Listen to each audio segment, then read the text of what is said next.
I finally got my Starbucks brand holiday blend K-Cups because I'm not too fancy to have my own espresso machine, but I like the holiday blend that comes out during this time of year because it tastes like the holidays in my cup. And it is quite delicious. Does it have like spices in it or something? Like maple and then other spices. Okay. And so whatever the combination is, it's good coffee. I mean, it's the name brand Starbucks. I bought it at Sam's, so it's like buy it in bulk and it's cheaper. But it was tasty. It is tasty, and it's better than normal coffee. I'm like, yeah, let's do it. And so it gets me into the holidays because now we are in the Thanksgiving holiday, even though the retail stores tell you it's Christmas already, which I do not agree with. I don't. Yeah, we normally have the Christmas decorations up by this time. We usually start them the day after Halloween. But today, I think we may drag everything out of the attic today. Oh, get the decorations up. It's a good day. You have an extra hour. Yeah. Oh, it's so nice.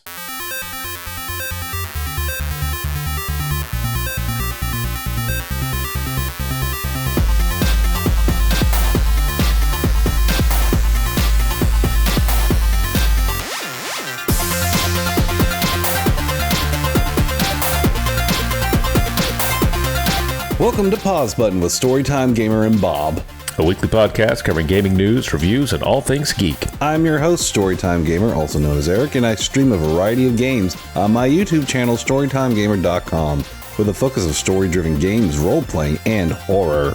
I also love anything from 80s and 90s pop culture. And I'm Bob, bringing you games you can chill to. Survival crafting, factory management, and open-world RPGs. Anything you can play while listening to a podcast, an audiobook, or watching Netflix. Send us your thoughts, ideas, and reactions to emails at pausebuttongaming.com. If you haven't already, subscribe to the podcast. You always have the latest episode for when you need to step back from life and press pause. All right, let's get to the show. Eric, it's almost that time of year. It is. The most wonderful time of the year. The most wonderful time of the year. That's what they tell me in the music anyway, which, you know, I was at a Five Below and I already bought wrapping paper. Because it was really too cool. It was Harry Potter and some Star Wars and some Mario. And it was like really cool. I was like, I'm going to buy some of this. But then Mariah Carey's song came on and I was like, nope, it's a little too early for me. So I had to run out of the store after I did my purchases so I didn't have to hear Mariah Carey sing just yet. You had to flee? Nope, she can sing. She can start to sing as far as I'm concerned. All right. It's time. Yes. It's time to look back over the year. It is. And consider all the things that we're thankful for and all the amazing gaming experiences that we had. Mm-hmm. It is. I think it is very perfectly put. But before we get to that, let's talk about some interesting headlines and news things that have happened. Because we do want to talk about, you know, the great games and if there is a game of the year contender yet. But there's really cool things that have been happening and some weird things too. Like IKEA has asked a game to change so people don't compare it to IKEA. Have you seen this information or looked at this game? I did, but I couldn't. What's the substance of it? I couldn't find the article. You couldn't find the article? I thought I had the article. Okay, yeah. You have it linked, but when I click it, it's like a bunch of other articles. Yeah. Okay. Yeah. So what's the deal with it? Well, the whole idea is it's I have it actually on my wish list on Steam. Let me look here. Hold on, everybody. It's this game that's coming out for Steam. It's a horror game. You're trapped in a store, and for some reason the store looks like an IKEA. And the mannequins and some other creatures start coming to life, and you have to like take supplies in the store and fend for survival. So it looks like it's got some survival crafting like you like, but then horror elements. And the game is called The Store is Closed. And if anything, I think IKEA has just helped them, you know, kind of put themselves on the map more. And I remember seeing a trailer for this weeks ago. And then whenever they, IKEA's like, we want to sue or stop you guys from doing this. I'm like, you know, you can't do that. It's not hurting your brand. It's like not like your sales and furniture have gone down since this game has come out or been announced. So I highly doubt this will go forward in court. I found the article on Kotaku, and I'll update our link. But listen to this. This is a description of the game. Yeah, You'll need to craft weapons. You'll need to craft weapons and build fortifications to survive the night. Explore the underground SCP laboratories and build towers to the sky to find a way out. Yeah. And the writer says kind of jokingly, like in a real IKEA. But that sounds right up my alley. Being in a furniture store and building fortifications and crafting weapons? Right. Sign me up. Yeah, I know. I was like, this is total Bob right here. And I was just like, this is crazy. This is cool. I can't wait to play it. One of the characters looks like it's the like a Doctor Who villain. Oh gosh, they were called the Silence. That's what they look like. It's almost like they ripped the model from the characters from that game. But I mean, it looks pretty creepy. So I'm all for it. And if this gives it more attention, go ahead. Your game uses a blue and yellow sign with a Scandinavian name on the store, a blue box-like building, yellow vertical striped shirts identical to those worn by IKEA personnel, a gray path on the floor, furniture that looks like IKEA furniture, and signage that looks like IKEA signage. Yeah, but it doesn't say IKEA, and it doesn't. It's probably not the same font. If it's not the same font, I bet they could change it. Change the yellow to green. Yeah, or just invert them. That's all they have to do. But I'm sure they've never done this kind of letter to like South Park or another cartoon or show that's made fun of them. So it's helping them out. The developers. I'm sure they've got a lawyer like, you can't do this. It's a parody law. Well, hey, he's probably going to get more sales than ever because of the attention, and he's going to change his game. Yeah. Or maybe not. But it looks neat. It looks cool. It does. A horror game where you build and craft in a furniture store. That sounds awesome. And you've seen that funny God of War TV ad, right? When it's Ben Stiller. With Ben Stiller? Yeah. Dressed up as hilarious. So good. No, that was funny. And y'all should check it out too. We have a link in the show notes. But it's a good way to kind of promote the game because it's got John Travolta in it and LeBron James. And it's pretty funny. I mean, that is LeBron James, right? Yeah. Okay. But you said John Travolta's in it? Yeah, John Travolta's in it. He's the other guy that's in there, the other bald guy. He's talking with his daughter. Oh my God, Eric. I didn't know that was John Travolta. I know he doesn't look like John Travolta anymore. He's done the look that I do where I just shave my head and grow the beard because I can't grow hair on my head. I didn't know that was him. Wow. I can't believe I didn't know that was John Travolta. I was like, who is this guy? I thought he was like a wrestler or something, a former wrestler. Yeah, it would make sense, but maybe they'll if he had the joke about his face being off, maybe that would have clicked. I don't know, or staying alive. It's funny because he so desperately wanted to identify with Kratos, and his daughter's like embarrassed about it. Right. I'm just like, man, this is gonna be with my kids, but happy news. We've talked about before on the show, Atomic Heart. It was supposed to be released within between October, November, and December. Mm-hmm. It has been pushed back, unfortunately, but it makes me happy because this is a developer that is right there, like in Ukraine or around the countries there. So they've been affected ever since the war in Ukraine started. And they had released right there in February of this year. Here's when the game's going to come out. And then they kind of went black. They went, dark because of everything going on. Now they've come back. They're saying the game comes out in February, which I'm excited. Which also means it's already a busy month that month for game releases because that's when Hogwarts Legacy comes out too. Yep. Which I'm going to be playing that, but I'm excited to play Atomic Heart. I've been waiting for this game because this game got announced around the same time Scorn did, and looked amazing, and still looks amazing. So I'm excited to play it. So I'm excited. Can't wait to try it and play it. It looks so good. It looks so good. It does. And take your time. I say developers have a nice Christmas, a nice holiday. Yeah. Take your time. Yeah. No crunch during the holiday season. Get it out when it's ready. Now we did talk, I think on the last episode, how it was $1,200 or $1,500 for the pro version of the Meta VR unit. Well, PlayStation has finally released specs. Well, not really specs, but the price for the PS VR 2. And it will cost more than the PlayStation 5. How does that make you feel? Well, if I played my PS5 at all, I would care. But I haven't turned the thing on. Actually, I mean, it will be on a lot next week. Oh, yes, it will be. But it's been turned off for a long time, so I can't fathom spending another $550 on it. Right, and there's been some people have been saying because it's the unit plus the controllers versus the headset by itself, that's how it was sold last time. You had to buy the other devices separately.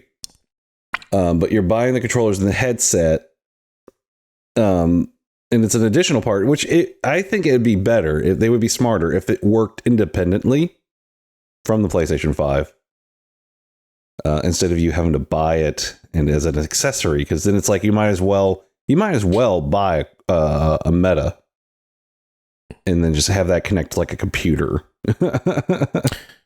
That. It's exciting to me to see VR just continually increase in fidelity and usability, and it's exciting. I don't know. I think I'm going to wait another generation for it to get more awesome before I invest in it. Yeah, then the thing I worry about, I mean, the one game, because there's a lot of games that are already available, from what I understand, on the other VR platforms, is the Horizon Zero Dawn game. The Call of the Mountain. Does look good. I hope it's good, because it's kind of like, here's the reason why you spend this money is so you can play it. So I'd be curious to see if it's actually really good, or if it's like a meh. It's like a 30-minute game or an hour game. And it's like you just spent $600 for that, and if it wasn't even that great of an experience. So I don't know. I'm curious to see what happens, what games they pull out for it, and if it's got some legs to it. Things like that. Yeah, the VR games just feel a little gimmicky to me still, and the Call of the Mountain looks incredible. I don't know. It's just a little kind of like a theme park ride, a little bit feeling you're just kind of in a box. It doesn't feel free, oddly enough, like running around in an open world does to me. Right. Yeah, that's my curious if it's going to be like a rail shooter compared to, you get to run around in VR and then shoot this stuff. I don't know what open worlds there are in VR, if any. I mean, I know you can progress through the game through, here's your tunnel, but it's not like here's the map you can kind of explore it. I haven't researched that much. Yeah, there's a line of thinking I've heard that, I think people, when they make VR games, they kind of instinctively go to this first person view. Right. And then you got like hands floating in front of you and stuff. But there's a whole line of thinking that's just one way of doing a VR game, that you can do a third person VR game where like you, the player, can look around in the world freely, but you're controlling this person on screen, or even 2D side scrolling VR games where you're controlling a character on screen. That would be weird, though. Interesting. You're still using a controller. You don't have to throw a grenade with your hand. You still press a button to do that. Right, but I don't know. I think okay. No, yeah. I just think there's innovation to happen in the space still. I don't personally want to play a first person kind of full body immersion game right now in VR. I hear you. Okay, yeah. Cool. Last of Us premiere date, HBO, was released. It was actually leaked, and then they finally announced it. January 15th of next year. Mark your calendars. That's sooner than we thought we would get, actually, I think. Speculation said maybe like March or something like that. But no, I'm excited. I'm very excited about this. Very excited.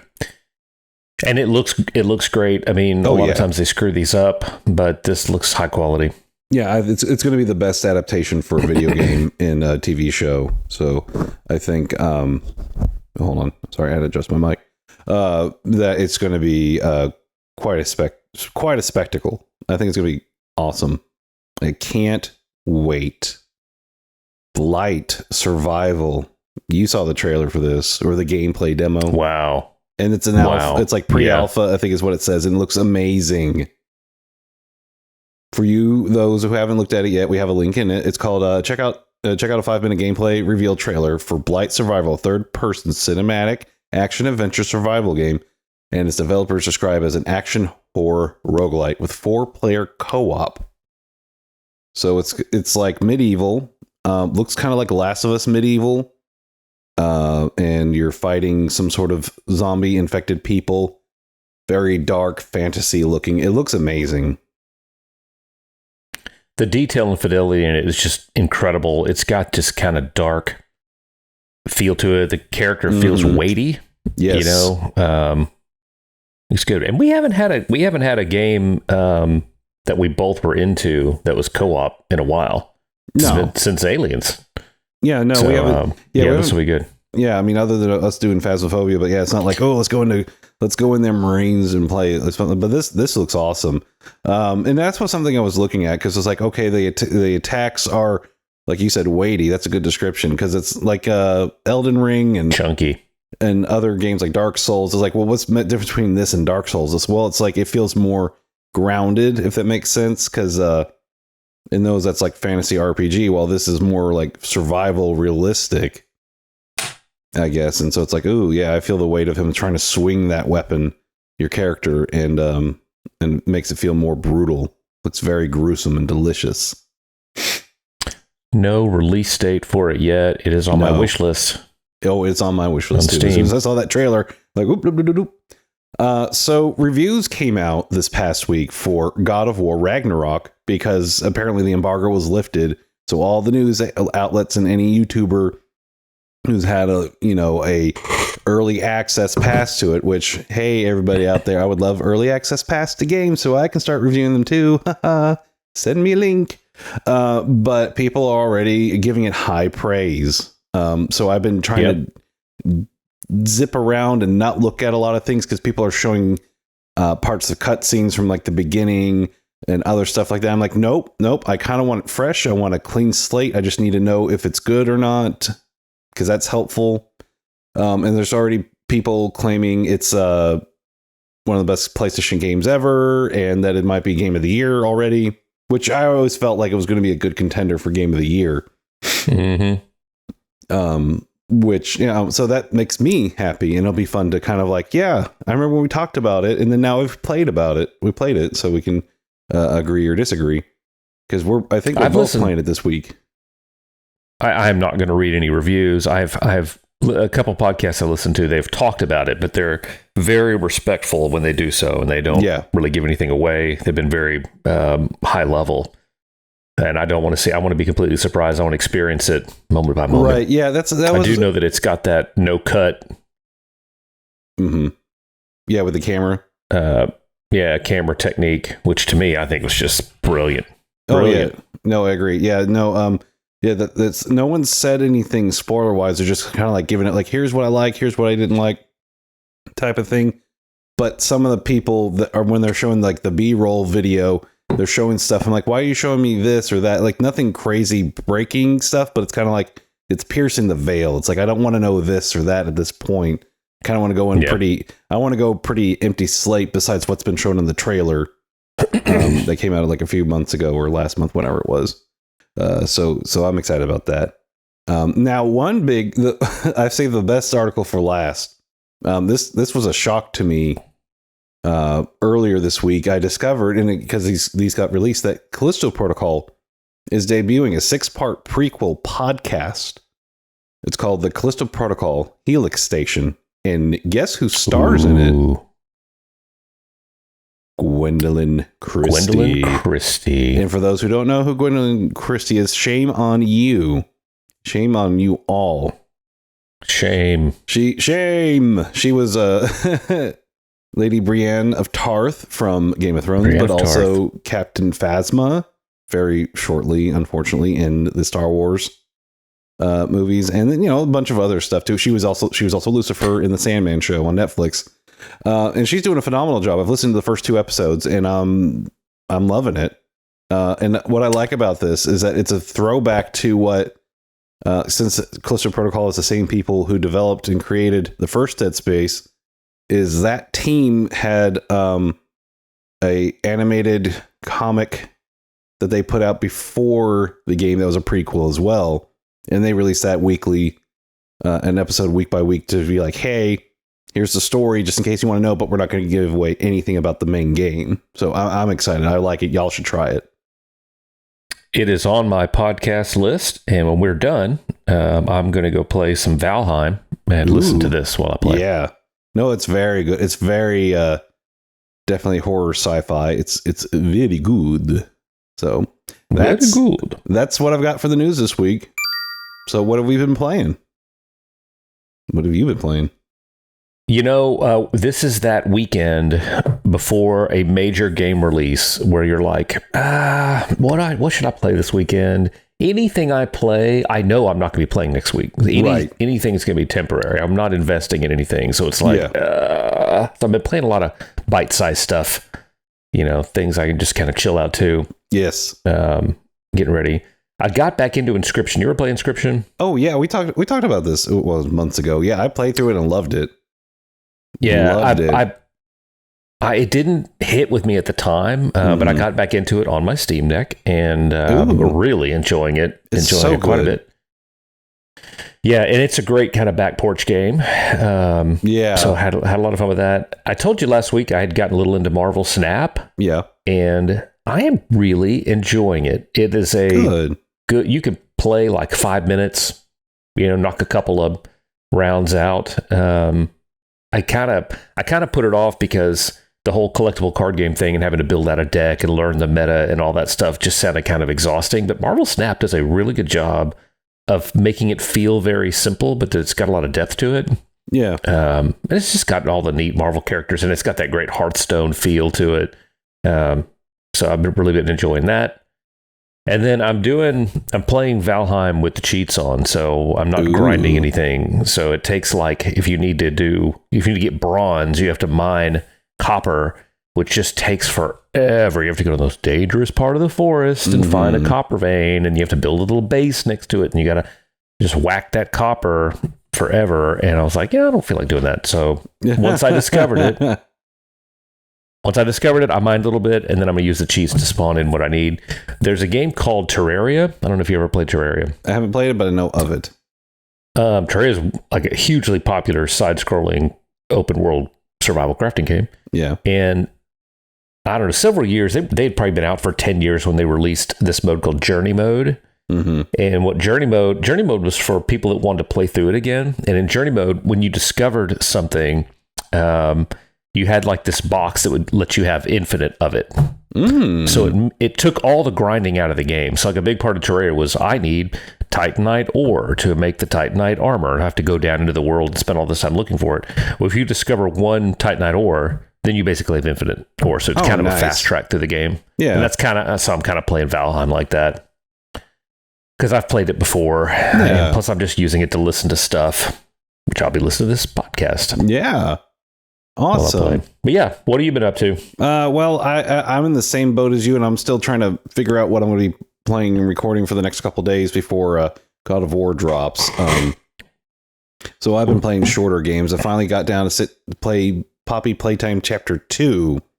So this is that paid-for sequel to the first Poppy Playtime with Huggy Wuggy, and this one was fun.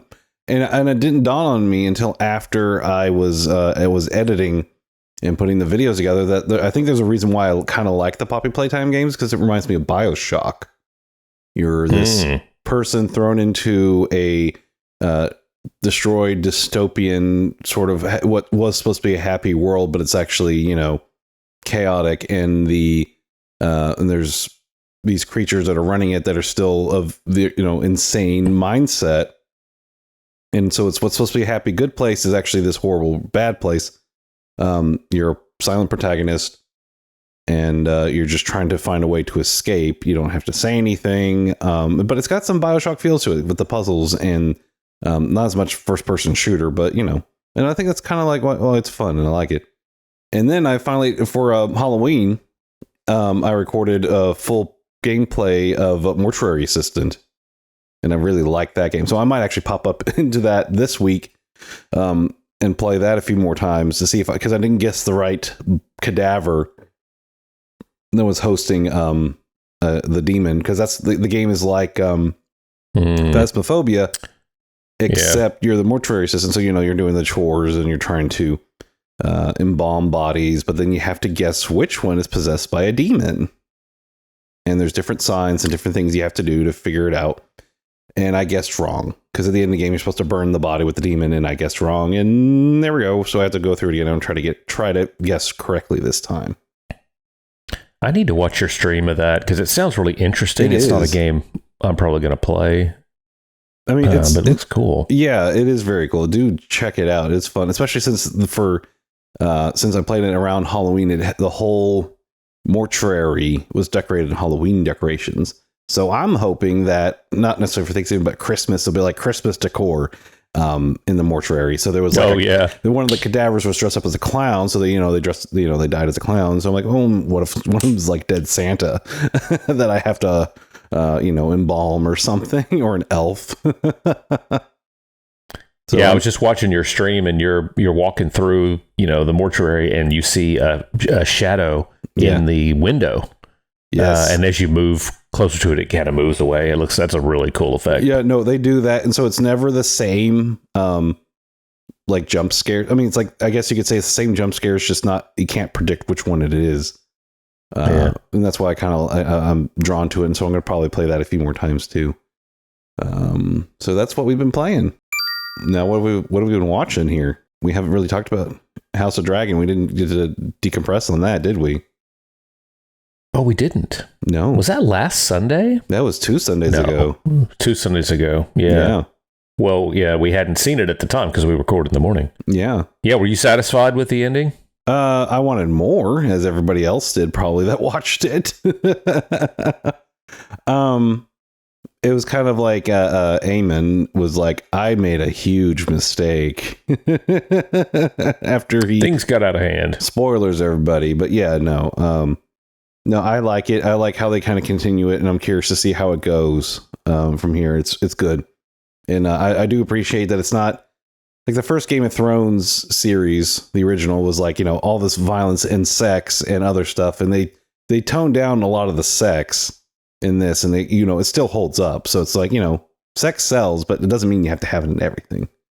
And this, I'll tell you what, I've never seen a show that had 3 gruesome childbirth scenes. Oh gosh, yeah, no. 3, count them, and every one of them just like, right? It's already it's a horrifying and beautiful moment in itself, but now we just made it even more horrifying. Yep. And then let's see, I watched... You didn't like Halloween Ends? No, it was, as I said, it's boring. For anybody who hasn't watched it, I'm going to go ahead and go into some details. The way it should have... Here's how it should have ended. The way it started was, it's like a year after the end of Halloween Kills. So they have Halloween Kills, and Halloween Ends, which is this one. And it's supposed to be a year after that horrible night when no one found where, Mike Myers is, and he's gone off, and no one's found his corpse, so they don't know if he's dead or alive. But there's this weird drifter guy who had a horrible accident where he accidentally killed a kid that same night that he was babysitting. And so he has this huge stigma on him, and apparently he starts going to this like darker side of him, and he starts dating Jamie Lee Curtis's granddaughter, and he finds Michael in the in this sewer area, and starts being inspired, and he starts killing people. And so in my head, I'm like, well, what if Michael Myers is really dead, and he starts the only thing he's doing is he's dead, so he's kind of mimicking him. It's like the spirit of Michael Myers has kind of influenced him, but no, it turns out Michael Myers is still alive. And then this guy dies, but they finally kill him, Michael Myers, and he's dead. And they show him to everybody, and he's dead. Like, look, everybody, the whole town, he's dead. It's just stupid. It shouldn't have been that at all. They shouldn't have had this whole other side character they introduce. It should have just been Michael Myers killing people and then finally getting killed. So stupid. I have never seen a Halloween movie. Really? Can you believe that? Yeah. That's hard to believe. Never. I don't know. I don't even know. I don't know what it's about. I know Jamie Lee Curtis is in it. I know the dude wears a mask and stabs people. But I really don't know any more about him. Do you know the fun fact about his mask? No. They created it based off of a William Shatner Halloween mask. So that's William Shatner's face. That's interesting. Yeah. I don't know what to make of that.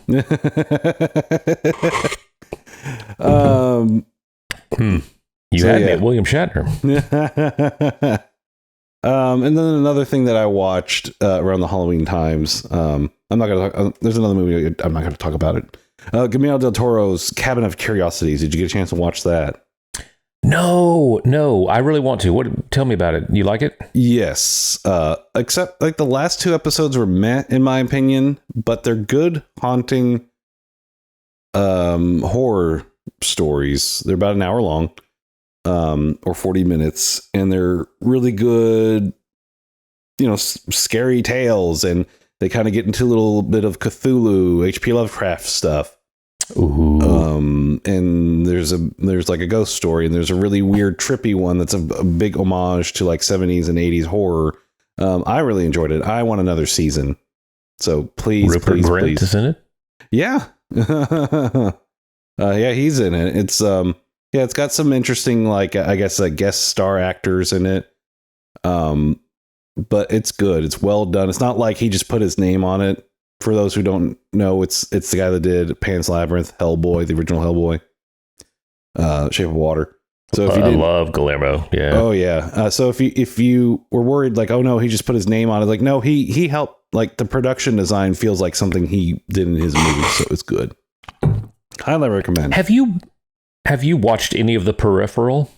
No, I haven't sit down to watch it yet. Don't. Okay, good. Man, it's a science fiction show on Prime. It's based on a book by William Gibson. Mm-hmm. A really interesting sci-fi concept where people can, remote control, kind of like an avatar, using this thing you wear on your head. But the writing is atrocious. It is atrocious. No. It's so. My wife and I watched the first episode. It was like, okay, all right. I think a lot of shows, they put all of their best work in the first episode. Yeah. So like the best CG, the best writing. And then the episodes 2 and 3, we just laughed at some of the dialogue. Everyone has these real bad Southern accents because they're supposed to be these rednecks that live out, in the future South. And they say things that are just, what? It's like the AI, some of the dialogue feels like it was written by AI. It's no. What? People don't talk like that. We may watch it. We may watch more of it just to laugh. It's really sad because it's a really cool concept. But boy, if they stumble with that. Well, that's unfortunate. Still, every time I watch Andor, I think, please don't end. Oh, yeah. Please don't end. Please give me one more. Right. No, it's so good. So good. Yeah, this past episode, the last couple episodes we haven't been able to talk about have been really good. Very interesting. Especially since... Oh, go ahead. Oh, I was going to say, please don't end the season with him still in that jail. Oh. I need to see him escape from that jail. Yeah, I think we all do. That would be horrible. It'd be kind of like, what? Why? Now, what's interesting is that Andy Serkis is in it. Mm-hmm. Yeah, he's great too. Well, it's because, he was a voice of what's his face, the one baddie that we thought we were going to get in the newer trilogy, because he played not the Emperor, but what's his face? Oh, why can't I remember his name? Yeah, that's right. And so I'm like, what? Why are we doing this? We can't do this unless he's somehow connected. I mean, this is that's that whole harebrained scheme. Unless like it's not obvious that he's Snoke. Though. It's Snoke that is. But it's like, it's him, it's his voice, it's Andy Serkis. So it's weird to have an actor character put it as another character, but that's Snoke, and this is all the same canonized universe. So what the hell, dude? How crazy would the internet go if in the next episode they escape the prison and Andor turns to him and he says, hey, I never got your name, and he goes, Snoke, the name Snoke. People go crazy. Yeah. And like, for some reason, then fade to black and the season's over.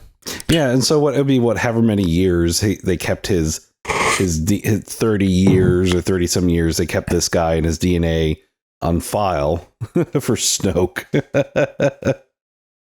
That'd be too weird. It would be very weird. Saw Black Adam in the theater this weekend. How was it? You haven't seen that? No, I haven't watched it yet. So I knew it would not be a good movie. My wife and I love going to the movie, like the experience of going to the movie. We knew this was going to be a big, dumb, fun movie. Yeah. It was even dumber than I thought. It was really dumb. It was, we enjoyed it. We had a good time. And if you like The Rock, I mean, The Rock he's The Rock. He's great. Yeah. But it feels like every other DC superhero movie except for Batman. It feels like it's just kind of like light and goofy and shallow. Yeah. But Black Adam's an awesome character. He's dark. He kills people. Ooh. He's like definitely what is it? Anti-hero? Yeah. Yeah, total anti-hero. And The Rock's great, man. I mean, The Rock just plays himself. He's just awesome. Sweet. No, I'm excited to see it. Probably come around. I'll probably be out on HBO Max around holidays, like Christmas. Mm-hmm. So I'll catch it then. But I'm interested because they had Dr. Fate in it with Pierce Brosnan as Dr. Fate, and I was curious to see how he. You mean Doctor Strange? Well, we all know that in the Marvel sense, he's Doctor Strange's. He's really Doctor Strange. He was actually pretty cool. That character was pretty cool. It was just like, what I told my wife walking out? I said, this reminds me of the GoBots when I was a kid. God. You had the Transformers and you had the GoBots. And you had that one friend that's what he had was GoBots. And it was like, it'll do you in a pinch. Or like your grandmother would get you a GoBot for Christmas and you're like, thanks, Grandma. And I want an Optimus, not Leader 1. Yeah. Or that's what it felt like. It felt like Megatron, not Psykill. Psykill. No, I remember. Yeah, GoBots. The challenge of the And then GoBots. I wanted to point you at this podcast I've been listening to called Feeling This. This is actually, I think you have to be a Patreon supporter of the DLC podcast to get access to this. But this is Jeff Kanata's and Christian Spicer's podcast DLC, and they've got kind of a side show called Feeling This, where they talk about the feel of different games. So they've done a couple of driving games. They did the original Doom. They did an NBA game, and they talk about what makes games feel good. Yeah. You would probably enjoy it. Yeah. I'll have to check that out. I'm going to make a note right now about it. Jeff and Christian are my number one. I never miss their gaming podcast. They're just really entertaining, very knowledgeable. All right. So it is that time of year. We've kind of talked about it. We've hinted at it. It is time to wrap up since it's, you have to get out with the old and with the new. Talk about Game of the Year. And right now there's several contenders. And I think I have, a few indies in this nomination list I've put together. And if there's any that you consider we need to add, we should probably do it. But right now I've kind of put together a list because this is what came to mind and just kind of, reminding myself of what has been played this year. Elden Ring. So these are nominations for Game of the Year. Elden Ring. God of War Ragnarok. Even though we haven't played it, we know that's going to be, it sounds like that's already a contender. Horizon Forbidden West. Cult of the Lamb. The Quarry. The Devil in Me. Stray. Grounded. Even though that came out before this year, right?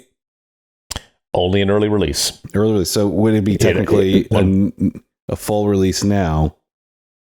What's funny is most gaming. Well, when it comes to awards, no game journalists ever talk about early release games. They only talk about them once they're 1.0. Okay, so yeah, because they're not finished. Yeah, true. It came out in 1.0. I think it counts for 2022. Yes, okay. It came out first 2 years ago.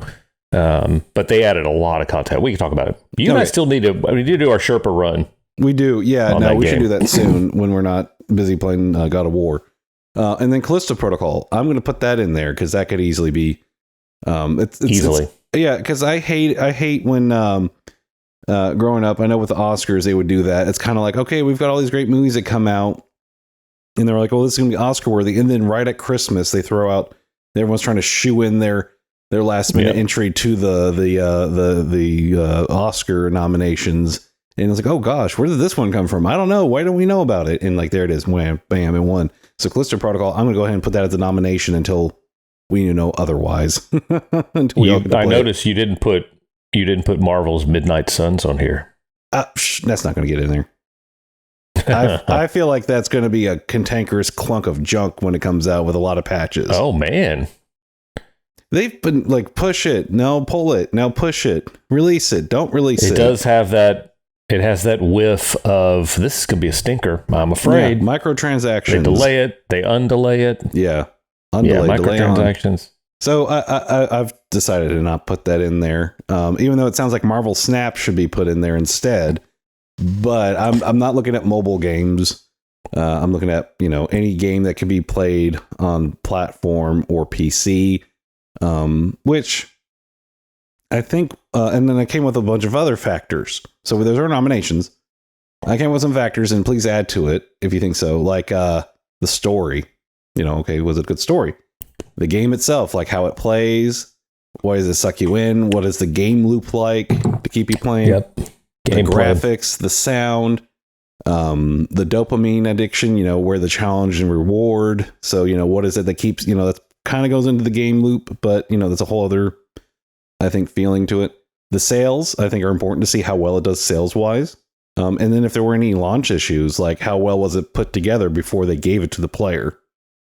Because like Cyberpunk could have been Game of the Year in 2020, but with all the launch issues it had, it definitely was not going to be Game of the Year in 2020. But there's one I'd add to this. Yeah, go ahead. There's one I'd add to this, which is related, which is how much it intrudes into my daily life. A lot of the games on this list, if I'm thinking about a game when I'm not playing it, if I'm on a Zoom call and I'm like, I wonder if I could get that one staff and then take out that boss I've been stuck on, or if I build my base here, and like making plans and stuff.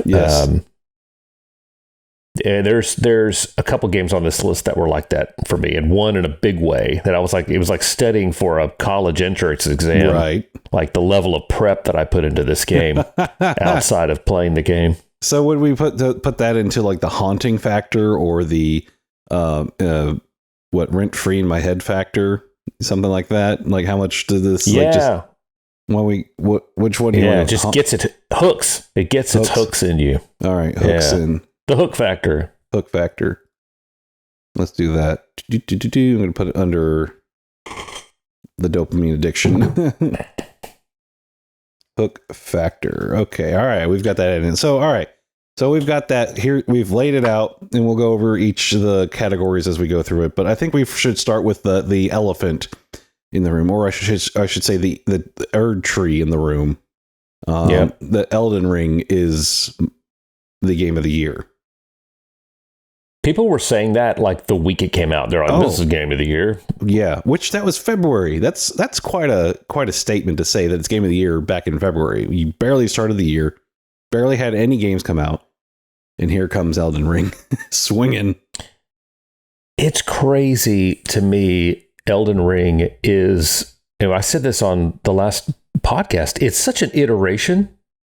It's like, it is a Dark Souls game with elements of Souls. No, what's Sekiro? What's the Bloodborne? Yeah, Bloodborne. It's got elements of Bloodborne. It's got elements of Sekiro, and then it's in an open world. It's like if you took those. If you said to someone, if you'd never seen Elden Ring, and you said, "Hey, we're gonna make a game. It's based on Dark Souls, Bloodborne, and Sekiro, and it's in an open world," you would imagine Elden Ring. It's like, you would think it's simple, and yet it's a masterpiece. Oh God. Yes, it is. It's the lore. People are still dissecting the lore to this day, and they will be dissecting lore for years to come. See, this is a great example. I don't care one bit about the lore. I didn't pay attention to it. people's like, oh, this person, this character, I don't care. I don't know about it. It makes no difference to me. And I still think the game is a masterpiece. And yet you are really into the lore. It's just like it has something for everybody. Right. Every play style. I didn't like Sekiro because I don't like the aggressive, I'm a tank player when it comes to Dark Souls games. I don't want to parry. I'm too scared, you know. But if you want to play Elden Ring like you play Sekiro, you can do that. If you want to play it like you play Bloodborne, you can do that. It's just like, but it's not bloated. No, it's not bloated like Forbidden West was. Forbidden West wants to be something for everybody too, right? But it's too much. Didn't work. No. And it's unfortunate that both that and Horizon Forbidden West came out at the same time. And it feels like, and that is what we put that on the list. But I figure that'll definitely be a game to talk about in its own right. Probably with another game. But no, to that point about how I'm about the lore and you weren't so much about the lore, but we both were kind of consumed by the game. It's the fact that the developers have every detail of the character design, the world, the map, everything was planned or is planned for one reason or another, and it makes sense. It's kind of like, you don't question, how you don't have to question it. Like, why was this put here? Except for if you're trying to discover something, it just makes sense when you're playing the game, and you don't have to necessarily get into,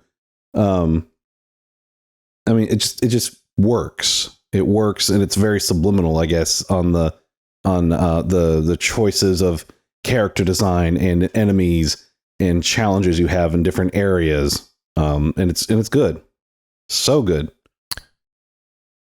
I have 8 pages of notes that I took as I was playing that game. What kind of notes? Oh, I would write down things I wanted to do, like in order. Yeah. And this is all stuff I'm doing when I'm not playing the game. Yeah. I would research, like if I saw things on YouTube about how to make a particular type of build, how to cheese a particular boss, I save all those. Yeah. I have links to the wiki for things that I want to get. What else is in here? Different builds I wanted to try. Yeah. How to get all the bell bearing upgrades. Yeah. It goes on and on and on. AFK farming techniques.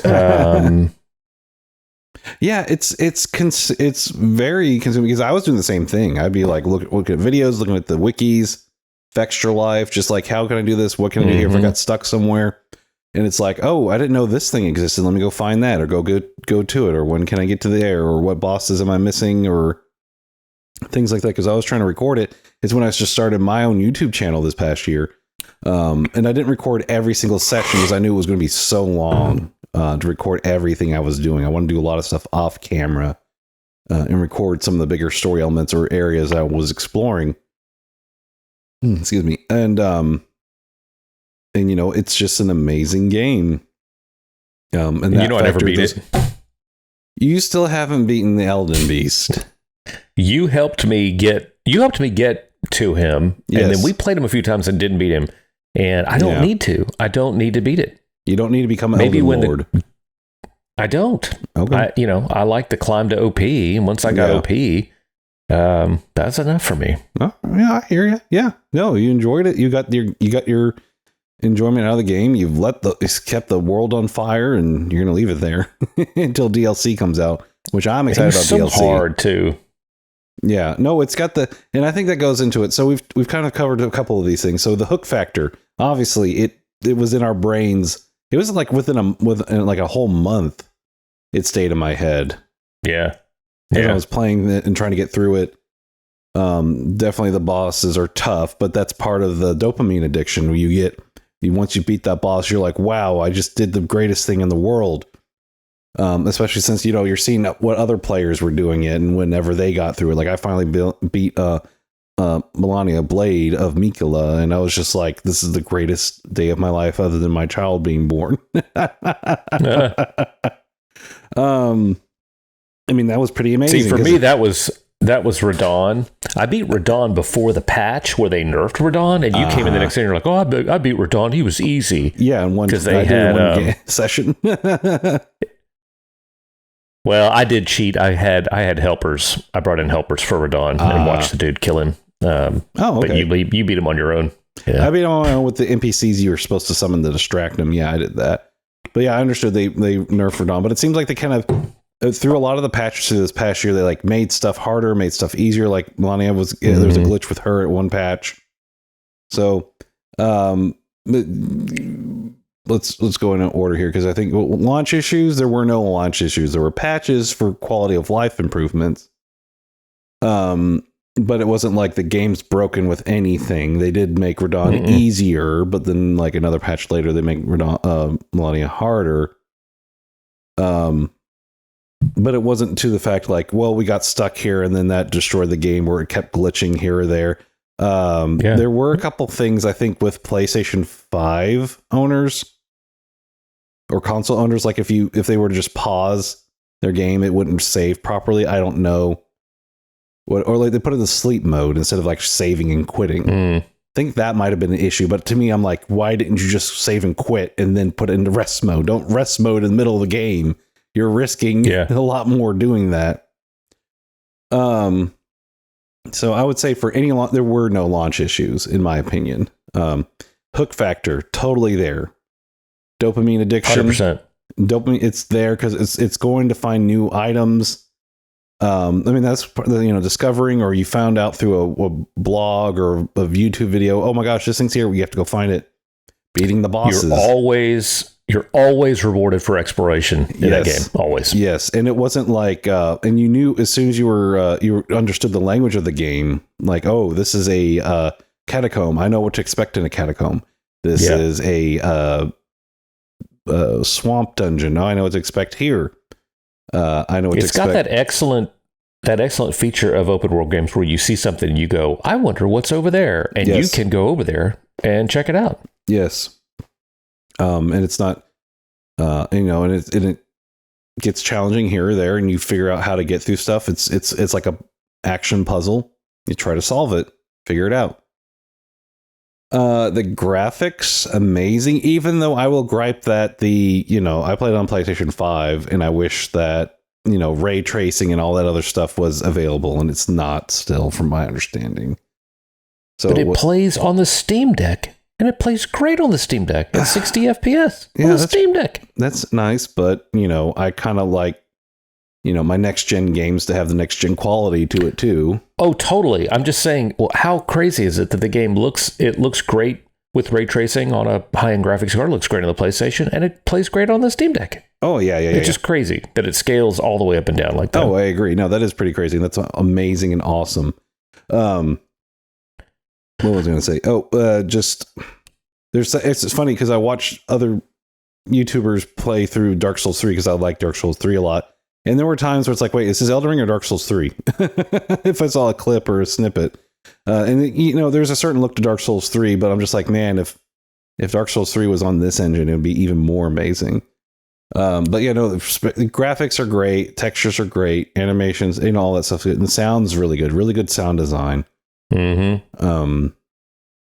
And so that's all really good. And the story, I mean, it's there if you dig for it. The basic premise, like, oh, you're the tarnished. I mean, it sets it up like you're tarnished and you have to go do this. You kind of get that, like, yeah, I want to go do stuff. It's very epic, and you feel pretty epic going through it. So and you kind of make your own story as you play through, and you have your own stories to tell. Yep.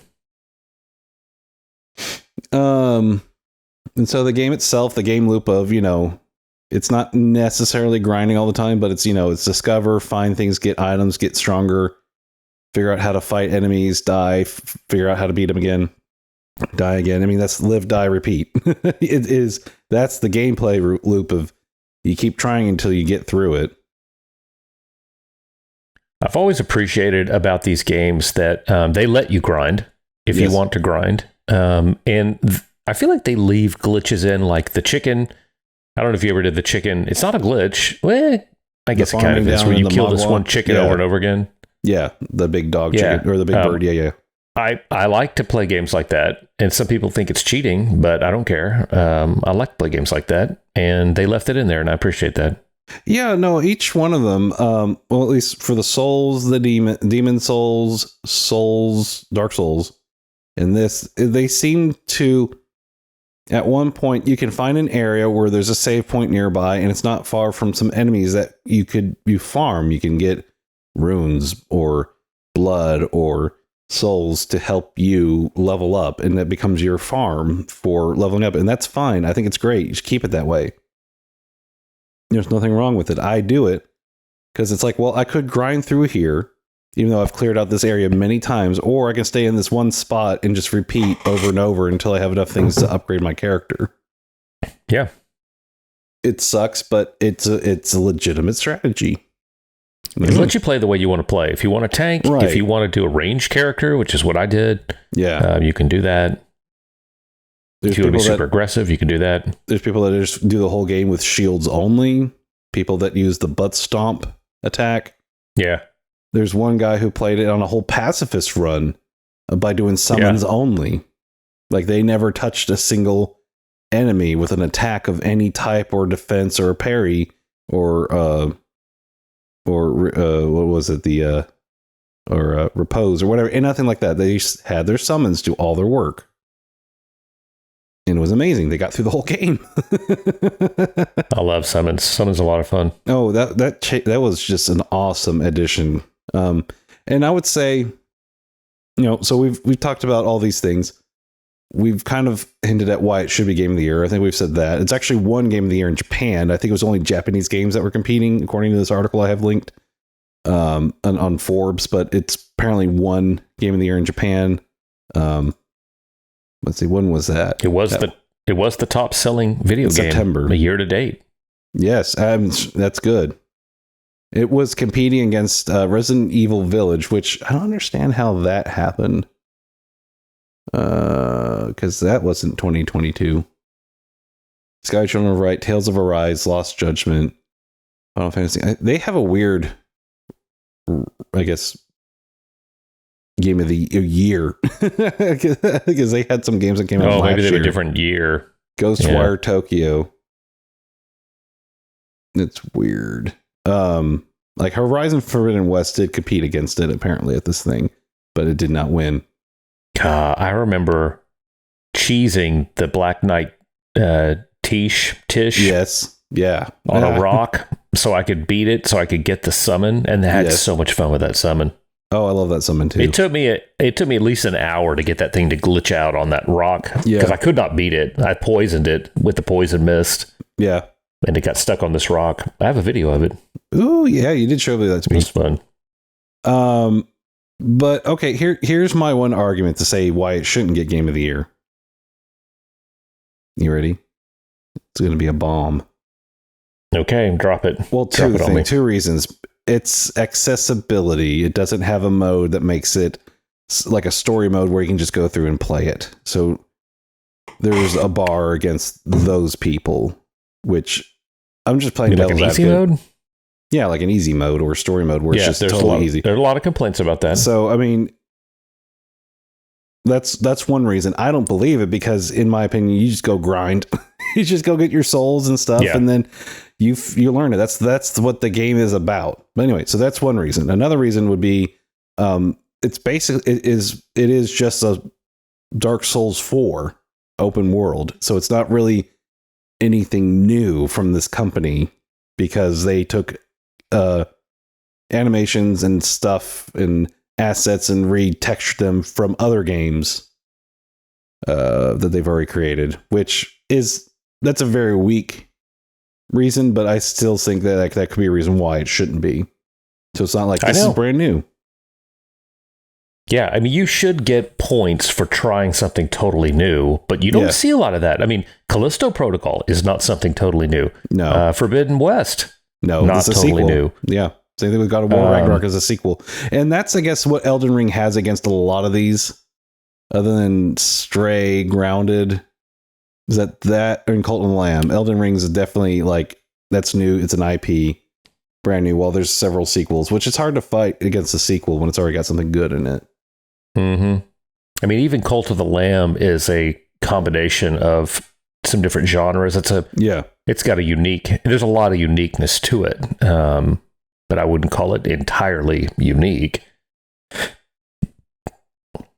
So, Elden Ring, game of the year. Right now, I think it's going to be the game of the year, honestly. Yeah. Until I guess I went through and... Go ahead. I went through and looked at, all the games that released this year, and I couldn't find anything that I think rose to that level. No. I mean, until we play God of War Ragnarok, I mean...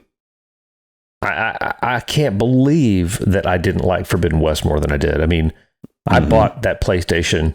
It was going to be my Forbidden West machine. That's all I cared about was I was so excited about it, and it wasn't a huge letdown, but just wanted to love it as much as I love the first one, and I didn't. Yeah. No, and I think actually that should be the next game of the year nomination we should talk about on the next episode is Forbidden West. And we can either pair it with another one or we just talk about that one entirely. But I think that definitely should be held for another time. Well, a week from now, we're going to know if God of War Ragnarok takes the crown from Elden Ring. That's if one of us beats it in time. I don't think I'm going to be able to beat it. True.